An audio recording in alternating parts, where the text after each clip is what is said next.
Hi, I'm Ron Davis. I'm speaking to you from the Valiant Air Command Warbird Museum in Titusville, Florida. This weekend, the Valiant Air Command will sponsor its 40th annual TICO Warbird Airshow here at the Space Coast Regional Airport. It's going to be a fantastic display of modern and vintage military aircraft flying, highlighted by the fantastic United States Air Force Thunderbirds, what I consider as the best demonstration team in the world. The Navy, not to be left behind, will present their astonishing F-18 Hornet.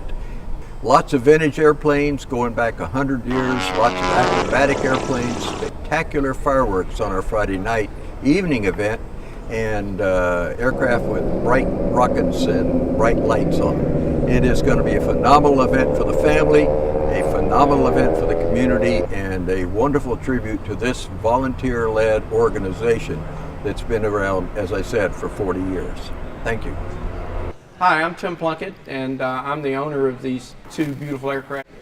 These are two of the oldest aircraft that we have here at the TICO War Museum. They are actually built in 1917, and this year is 2017, so these designs, they're 100 years old. The red aircraft that you see in front of you is a Fokker triplane. This was flown by Baron von Richthofen, known as the Red Baron. It is built by Fokker Aircraft Company, and it was a triplane design. As you can see, you have three wings. It was a top-line fighter from about 1917 September to about May of 1918. It's an extremely maneuverable airplane, carries two Spandau machine guns, and it was one of the best fighters of that period. The aircraft was painted red by Richthofen himself to create a psychological effect on his enemy, and he wanted everybody to know who he was, and he wanted to stand out in a fight. And the psychology of that unnerved a lot of the Allied pilots. Richthofen was shot down in this airplane when he was about 25 years old. He was, in 2 weeks, he would have been 26. So most of the men that you read about in that conflict in World War I, where they were just like every other war we fight, they were very young men, 19 to 25 years old, and they were the soldiers of their period as well. The marking for the Germans in 1917 was this Iron Cross, and that's the marking that you see here on the tail. The German that is printed here on the aircraft is a form of Old German called Altdeutsch. It's spelled a little bit differently than modern day German. What the writing means is empty weight, useful load, and gross weight. The markings on the side here say Fokker aircraft, and the DR means dry, and this is German for eins, zwei, drei. Drei Decke. Decke means wing, so it means three wings. So the three-wing model, and it was the first model in that series. The 425 represents the fourth production run. This is the 25th aircraft in that fourth production run, and it's 1917. Now this is the markings on the aircraft that the Red Baron was actually shot down in 1917, or 1918, I'm sorry. One of the things I'd like to point out to you is the stirrup and the saddle.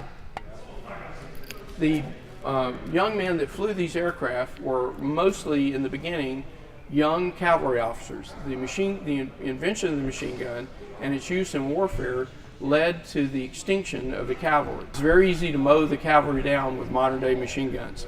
So the cavalry officers ended up with no job. Somebody said if they can ride a horse, swing a sword, shoot a gun all at the same time, maybe they can handle these new devices. So they took their cavalry officers and they sent them to pilot training.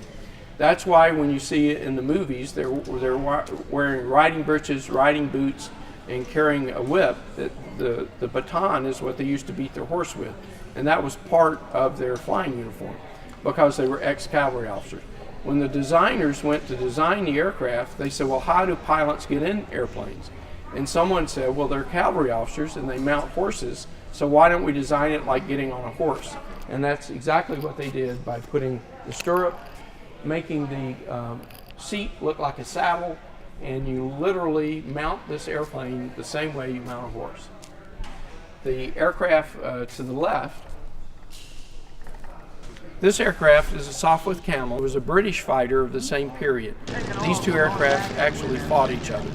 And to make it easy for you, the red aircraft was flown by the Red Baron, and the green airplane was flown by Snoopy. This aircraft, there were 5,680 of them built. It was a very popular aircraft during World War I, and it flew into the mid-20s in the British Air Force. During the combat in 1917, this aircraft was flown by many different aero squadrons of the Royal Flying Corps. It carries two machine guns that you can see located up here. These are Vickers machine guns. One of the problems with using field machine guns in aircraft in 1917 is that you would take a field weapon that was meant to be fired on the ground, fly it up to 18,000 feet where the air is very cold. The oils in the machine gun mechanisms would harden, and when the pilot dove into a fight, the guns wouldn't work because the gun would jam due to the cold oil. So the British designers decided to fix that. They said, let's put a cowling that wraps around the back of the gun. It keeps the engine heat wrapped around the guns, and it keeps the oils warm, and the gun would function better. So that's what they did in this aircraft, and that's why it came out this way. Now, if you look up here, you'll see that panel, that metal panel, this hump that covers up the back of the gun. And when the pilots came out to see it for the first time, they said, what is that hump? And that's where the Camel got its name, because of the hump over the guns. Both these aircraft had a similar engine. The Germans called it the Obertussel, and the British called it the Rome. It was a very peculiar engine. The cylinders all spun. The crankshaft was actually bolted to the airplane, and the cylinders spun to cool the cylinders. The prop was actually mounted to the rear of the engine, and they threw very huge props, 10 feet long and longer. Tremendous amount of torque. It made these airplanes very difficult to fly and to fight in.